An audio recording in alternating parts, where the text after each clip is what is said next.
नमस्कार दोस्तों, आपको इस वीडियो में बताने वाले हैं प्रकाश संश्लेषण किसे कहते हैं और इसका समीकरण कैसे लिखना है। तो प्रकाश संश्लेषण का परिभाषा तथा इसका समीकरण ये क्वेश्चन 2 नंबर का पूछता है और 5 नंबर का भी पूछता है। तो आपको पूरा में पूरा नंबर लेना है।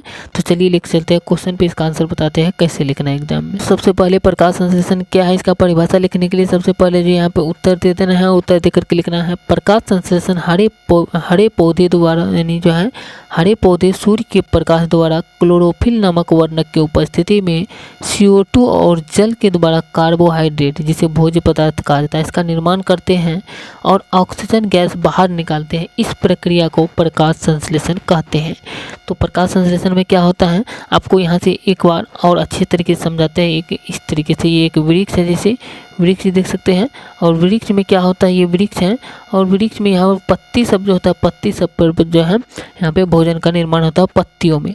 और प्रकाश संश्लेषण की क्रिया जो है दिन में होता है और ये सूर्य से जो है प्रकाश लेता है और जड़ से जो है इस माध्यम से जो है जाइलम के द्वारा यहाँ पे पत्तियों तक जल को ले जाया जाता है और खनिज लवण को, और वायुमंडल से जो है कार्बन डाइऑक्साइड को लिया जाता है CO2 को, और इसके साथ जो है हरित लवक यानी क्लोरोफिल जो है ये पत्तियों में पाया जाता है। हरा रंग जो है इसी के कारण होता है।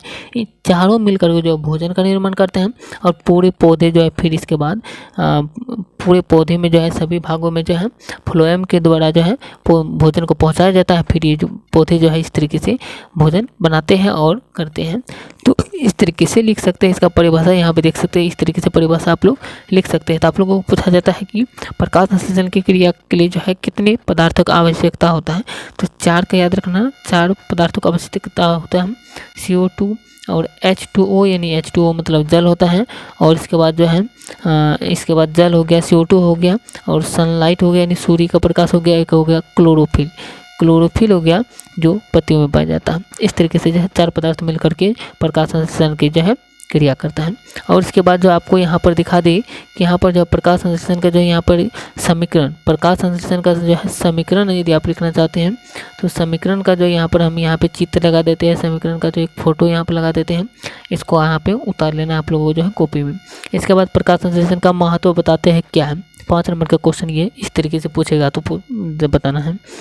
तो इस प्रकाश संश्लेषण का महत्व जो है ये है, पहला महत्व है कि इस प्रक्रिया के द्वारा भोजन का निर्माण होता है जिससे मनुष्य तथा अन्य जीव जंतुओं का पोषण होता है। यानी इस प्रक्रिया के द्वारा भोजन बनाते हैं पेड़ पौधे और इससे मनुष्य का भी और अन्य जंतुओं का भी, जीव जंतुओं का पोषण होता है, यानी जो भरपेट भोजन मिलता है। अगला क्वेश्चन का, इस प्रक्रिया में ऑक्सीजन का निर्माण होता है जो कि जीवन के लिए आवश्यक है।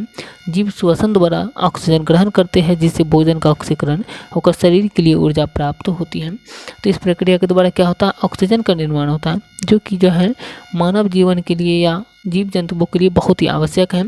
और ये श्वसन द्वारा हम लोग क्या करते हैं, ऑक्सीजन को ग्रहण करते हैं और भोज्य पदार्थ में मिलने के बाद इसका ऑक्सीकरण होता है ऑक्सीजन का, और हमारे शरीर में जो है ऊर्जा प्राप्त होता है इससे।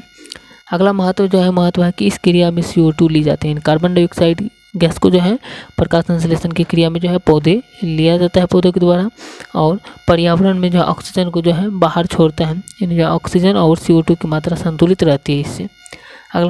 अगला जो है ये है कि कार्बन डाइऑक्साइड के नियमन से प्रदूषण दूर होता है, यानी कार्बन डाइऑक्साइड का जब पौधा ग्रहण करते हैं तो इससे जो है प्रदूषण खत्म होता है बाहर में जो है वायुमंडल में।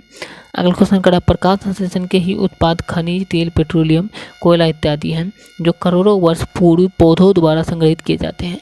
तो प्रकाश संश्लेषण की क्रिया के द्वारा ही पेट्रोलियम का निर्माण होता है, तेल का निर्माण होता है और खनिज लवण का निर्माण होता है, कोयला का निर्माण होता है। क्योंकि इसमें क्या होता है, पौधे क्या होते हैं करोड़ों लाखों वर्ष के बाद जब वो दब जाते हैं जब, तो उसी से जो है पेट्रोलियम, तेल, खनिज, कोयला का निर्माण होता है। इस तरीके से इसका महत्व लिख सकते हैं।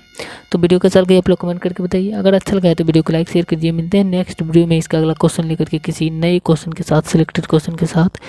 जय हिंद।